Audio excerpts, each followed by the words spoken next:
চেয়ারের উপরে চেয়ারের মধ্যে লাথি মেরে আমি চেয়ারটা নিয়ে চলে গেছি পিছনে। ওটা আমি জানি না কেন খারাপ একটা টাইম যায়। My bedroom is private, very private, not for public. পরিমণির ছবি পোস্টকে ইঙ্গিত করে এমনটাই বললেন অভিনেতা শরীফুল রাজ। এর আগে রোববার পরিমণি শরীফুল রাজের বিরুদ্ধে মারধরের অভিযোগ করেন ফেসবুকে, এমনকি তার সঙ্গে আর থাকবেন না বলেও স্পষ্ট জানিয়ে দেন। এরপর শরীফুল রাজ বিষয়গুলো নিয়ে কোনো কথা বলতে রাজি নন। তবু নিজের অবস্থান সম্পর্কে রাজ বলছেন, এখন চুপচাপ থাকতে চাই, আর ওর এসব আমি আটকাবো না বা থামাবো না। পরীর যা মন চাই তাই করুক। ওটা আমি জানি না কেন খারাপ একটা টাইম যায়, তো আসলে লেখালেখি হচ্ছে, মন্তব্য, ভালো সমালোচনা, খারাপ সমালোচনা। সম্পর্ক জোড়া লাগবে কিনা এর উত্তরে শরীফুল রাজ বললেন, না, আর হবে না। পরিমণির স্বামী রাজের বিরুদ্ধে একাধিক অভিযোগ তুলেছেন। মূল অভিযোগ, রাজ তাকে শারীরিকভাবে নির্যাতন করেছেন, তাকে একাধিকবার মারধর করেছেন। পরিমণি রক্তমাখা বিছানার ছবিও সামাজিক যোগাযোগ মাধ্যমে তুলে ধরেছেন।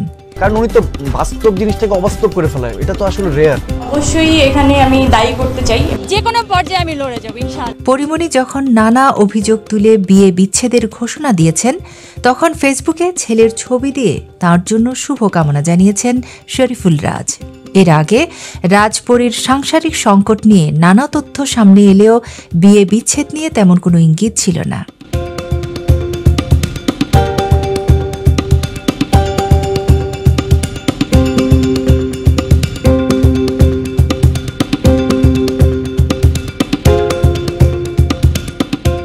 তবে ৩০শে ডিসেম্বর রাত থেকে রাজপরী দম্পতির বিচ্ছেদের কথা ছড়াতে থাকে।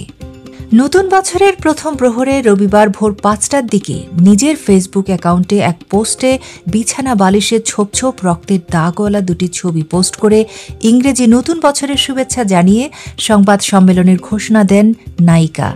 তিনি লেখেন, শুভ নববর্ষ, আগামীকাল সংবাদ সম্মেলন। এর মাঝে রবিবার বিকেল ৪:৫০ আবার পরিমণি তার নতুন স্ট্যাটাসে রাজের সঙ্গে বিচ্ছেদের বিষয়টি চূড়ান্ত করেন।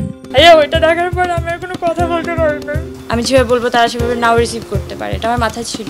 আমি অনেক ম্যানেজ করার ট্রাই করছিলাম। পরিমণি লিখেছেন, বাবা মায়ের একটি অসুস্থ সম্পর্ক সন্তানের জন্য কিছু ভালো বয়ে আনবে না, আর তাই ৩ জনের মঙ্গলের জন্যই তিনি আলাদা হওয়ার সিদ্ধান্ত নিয়েছেন।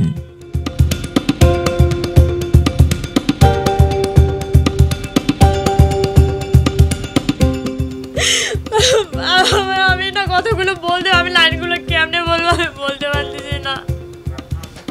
ভাই আমি পাগল হয়ে গেছি ভাই।